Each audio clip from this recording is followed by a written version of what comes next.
Gente, tá chegando no final, né? Mais algumas aulinhas, mais duas, né? Para finalizar essa jornada de mini aulas sobre raciocínio clínico.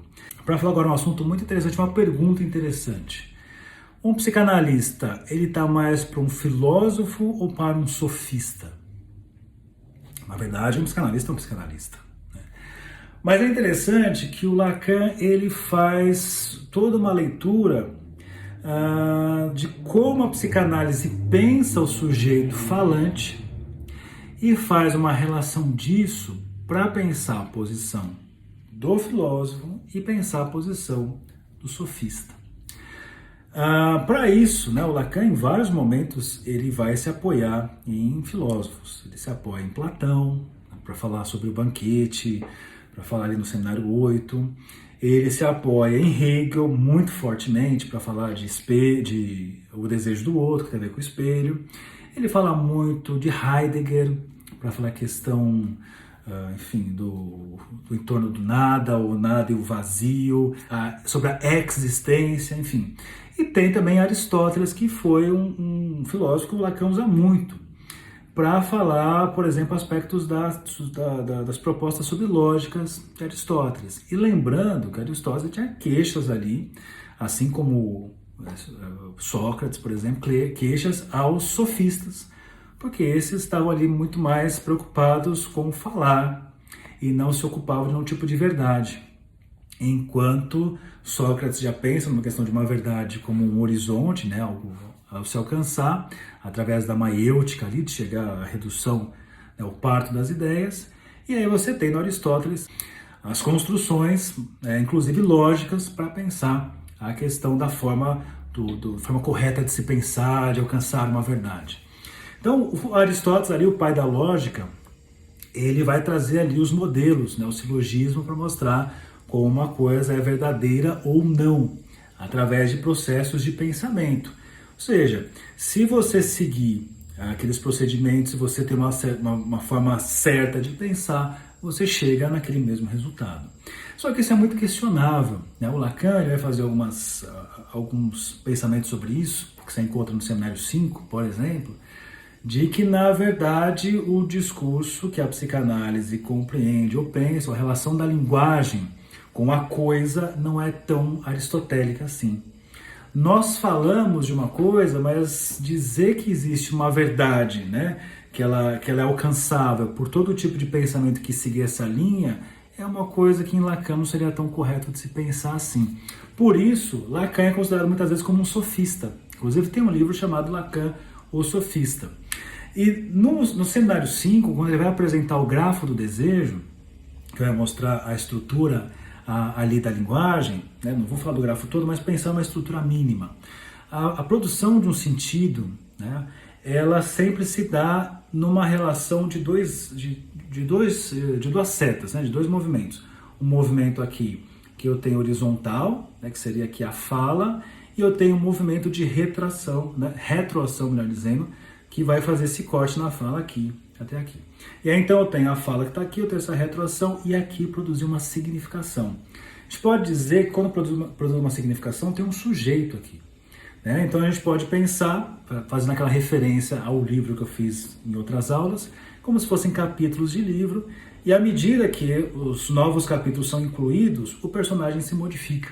Então tem o personagem fulano no capítulo 1, é uma coisa, no capítulo 2, aqui é o fulano, esse é o fulano.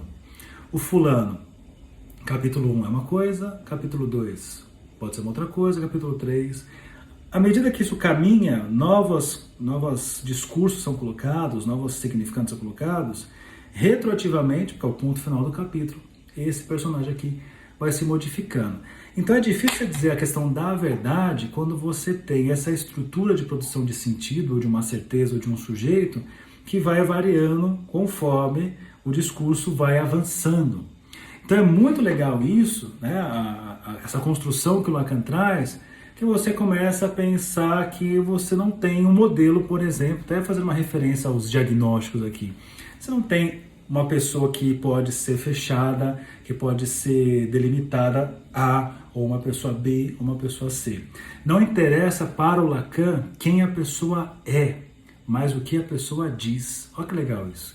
Normalmente a gente pensa assim, né? Fala assim, né? Não importa tanto o que você fala, mas o que você faz. Pensando no Lacan, está invertido. Não importa o que você faz, importa o que você me fala. Claro que não é nesse sentido. O sentido é assim: você chegou na minha clínica, você pode ser famoso, você pode ser ator, você pode ser diretor, você pode ser dono de um banco, você pode ser o engraxate, você pode ser o malabarista, você pode ser o que for. Isso não me interessa. O que me interessa é o que você vai dizer. Porque ao dizer de você para mim, vai acontecer essa estruturação dessas duas linhas, né? Isso que você diz e as pontuações que são feitas vai modificando retroativamente esse discurso. O Lacan descreve muito isso, o processo, né, dessa configuração. Nesse seminário 5, ele vai retomar, né, fazer algumas relações entre o bebê que chega e que inicialmente é falado pelo outro, vai dizer que inicialmente o bebê tem uma necessidade, e essa necessidade o tempo todo é assistida pelo cuidado materno, bem no estilo Winnicott nesse primeiro momento, que essa necessidade então sempre vai ser respondida, até que uma hora vai ter uma falta disso.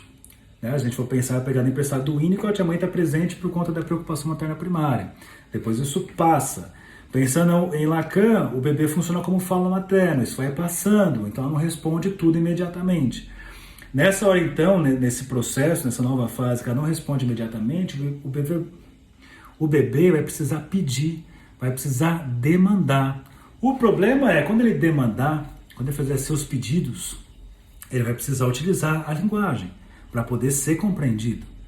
Só que a linguagem está onde? Está no outro. Ele vai precisar então meio que aprender ou se apropriar dos significantes que o outro utiliza para fazer referência ao seu pedido. Só que, será que aquilo que o bebê necessita, né, como necessidade, como falei inicialmente, será que essa necessidade vai ser totalmente contemplada, vai ser totalmente possível, né, de ser assistida pelo significante emprestado do outro? Bom, talvez não, mas não tem opção, você vai ter que fazer isso. Então, tem esse pedido, essa demanda, utilizando os significantes do outro. Além de ter essa defasagem entre a coisa da necessidade e o pedido da demanda, tem outro fator. Eu não quero simplesmente que você dê o que eu pedi. Eu quero também aquela presença que outrora eu tinha com você. Eu quero esse signo de amor. Eu quero não só que você me dê, eu quero que você me dê mais de uma certa forma. Sabe quando você vai em algum lugar assim, você pede uma coisa, a pessoa te entrega? Porra, não precisa entregar assim? Mas não entreguei? Não, quero que você entregue, mas eu quero ainda essa outra coisa, esse signo de amor, esse signo de cuidado, esse signo de presença. Então, nesse processo, veja só, essa necessidade, essa coisa aqui, precisou passar esse nível do pedido. No pedido eu uso os significantes do outro, e ao usar os significantes do outro, tem essa defasagem entre o que é dito da palavra e a coisa. Nessa passagem, necessidade, demanda, essa insuficiência vai aparecer sempre uma falta, a questão do desejo. E aí o Lacan então vai somar essa defasagem, essa passagem para a linguagem, essa defasagem, dentro de um grande esquema. De um esquema, ele vai fazer tudo isso, vai representar tudo isso dentro de um esquema. Ele vai fazer toda essa amarração dentro de um grafo. Para a gente escutar na clínica,